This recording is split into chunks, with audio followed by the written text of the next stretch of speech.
రేపు తెలంగాణ బంద్. బీసీ సంఘాలన్నీ కూడా బంద్కు పిలుపునిచ్చినటువంటి నేపథ్యంలో వివిధ పార్టీల మద్దతు ఈ కార్యక్రమం అంతా జరుగుతూ ఉంది. సో బంద్లో తెలంగాణ రాజ్యాధికార పార్టీ పాత్ర అయింది. ఇది చివర్లో అంటే దీంట్లో చెప్తాను నేను ఏం చేయబోతా ఉన్నాం, ఏం కథ, ఎలాంటి నిర్ణయం తీసుకోబోతా ఉన్నాం, తెలంగాణ రాజ్యాధికార పార్టీ ఏ పాత్రలో ఉండబోతా ఉంది, ఇవన్నిటి కూడా కాసేపట్లో చెప్తా. ఇక అంతకంటే ముందు మనకు కొంత హిస్టరీ తెలవాలి. హిస్టరీ తెలుసుకుంటేనే భవిష్యత్తును రాసుకోగలుగుతాం.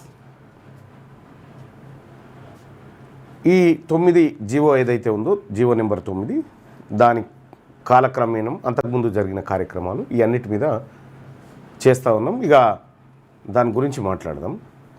ప్రస్తుతం తెలంగాణ రాష్ట్ర ప్రభుత్వం, రాష్ట్ర క్యాబినెట్ ఇద్దరు పిల్లల నిబంధన ఏదైతే స్థానిక సంస్థల్లో ward member, sarpanch, MPTC, ZPTC ఏదైతే ఇందులో పోటీ చేసేటువంటి వాళ్లకు ఇద్దరు పిల్లల కంటే ఎక్కువగా ఉండొద్దు అనేటువంటి నిబంధన ఏదైతే ఉందో ఆ నిబంధనను ఎత్తివేస్తూ క్యాబినెట్ నిర్ణయం తీసుకుంది.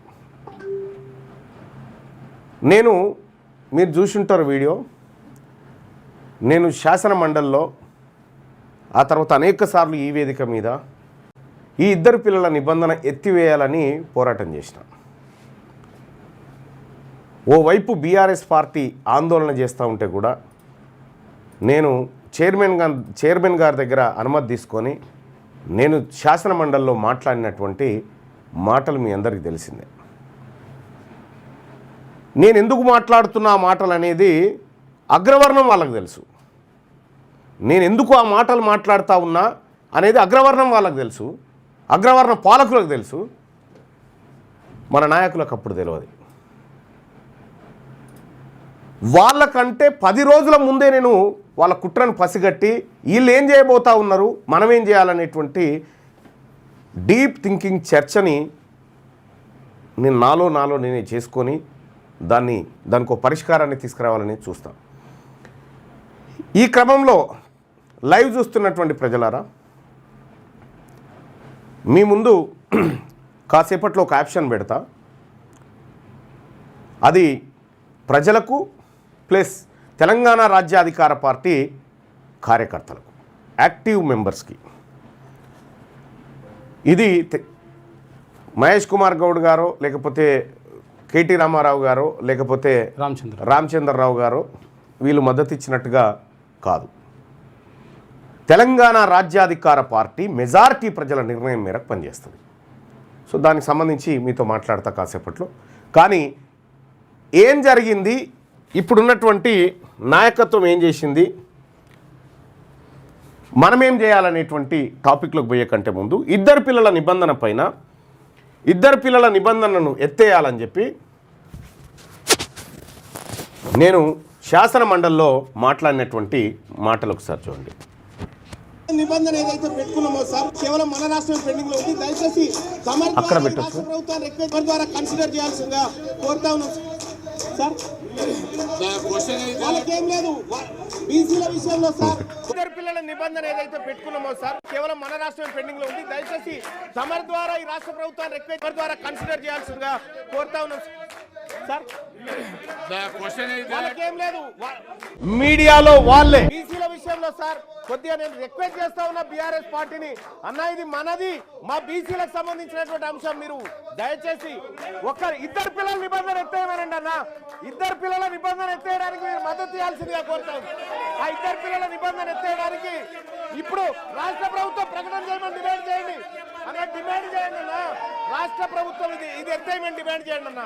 సార్ లోకల్ బాడీ ఎన్నికలు వస్తున్నాయి, ఇద్దరు పిల్లల నిబంధన ఎత్తేయాలి సార్. బీసీలకు, ఎస్సీలకు, ఎస్టీలకు అవకాశాలు పెరుగుతాయని తమ ద్వారా తెలియజేస్తా ఉన్నాను సార్. Thank you. గత ప్రభుత్వంలో ఇద్దరు పిల్లల నిబంధన ఉండేది. ఇద్దరు పిల్లల కంటే ఎక్కువగా ఉంటే లోకల్ బాడీలో అది ఎంపీటీసీ కానీ, జెడ్పీటీసీ కానీ, వార్డు మెంబర్ కానీ, సర్పంచ్ కానీ నిలబడే ఇద్దరు పిల్లల నిబంధన ఏదైతే పెట్టుకున్నామో సార్, కేవలం మన రాష్ట్రం పెండింగ్ లో ఉంది. దయచేసి తమరి ద్వారా ఈ రాష్ట్ర ప్రభుత్వాన్ని రిక్వెస్ట్ ద్వారా కన్సిడర్ చేయాల్సిందిగా కోరుతా ఉన్నాం సార్. వాళ్ళకేం లేదు. బీసీల విషయంలో సార్ కొద్దిగా నేను రిక్వెస్ట్ చేస్తా ఉన్నా బీఆర్ఎస్ పార్టీని, అన్న ఇది మనది, మా బీసీలకు సంబంధించినటువంటి అంశం, మీరు దయచేసి ఇద్దరు పిల్లల నిబంధన ఎత్తేయమనండి అన్న.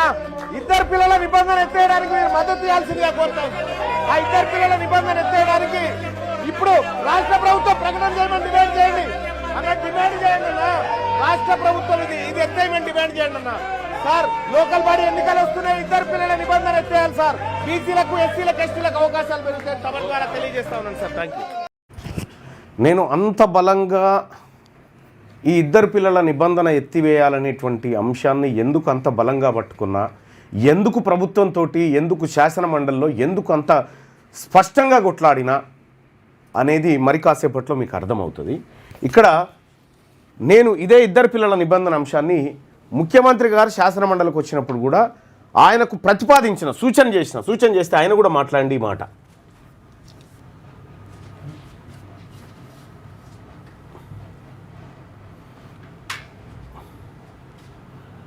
ఆయన కూడా తీన్మార్ మల్లన్న గారు సూచన చేసినారు.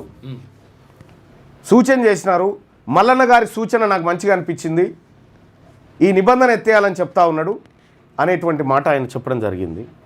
సో నేను ముఖ్యమంత్రి గారు ముంగడ పెడితే దాన్ని ఖచ్చితంగా పరిశీలిస్తామని చెప్పి వాళ్ళ నిన్న క్యాబినెట్లో చర్చించి ఇద్దరు పిల్లల నిబంధన ఎత్తివేయడం జరిగింది. మరి ఎందుకు చెప్పిన ఈ మాట, ఎందుకు చెప్పిన అంటే అదే రాదులే, ఓకే నువ్వు పంపిన నీ దాంట్లోకి పోయిందా? Okay right. మీ వ్యాపారం అభివృద్ధి కావాలని కోరుకుంటున్నారా? అయితే వెంటనే క్యూనస్ని సంప్రదించండి. Schools, colleges, banks, shops, office promotions, land promotions, political promotions, restaurant promotions, hospital promotions, పుట్టినరోజు వేడుకలు, శుభకార్యాలు, వ్యాపారాలు ఏవైనా, సందర్భం ఏదైనా ఇప్పుడే క్యూనస్ ద్వారా తెలియజేయండి. మీ వ్యాపారాన్ని అభివృద్ధి చేసుకోండి.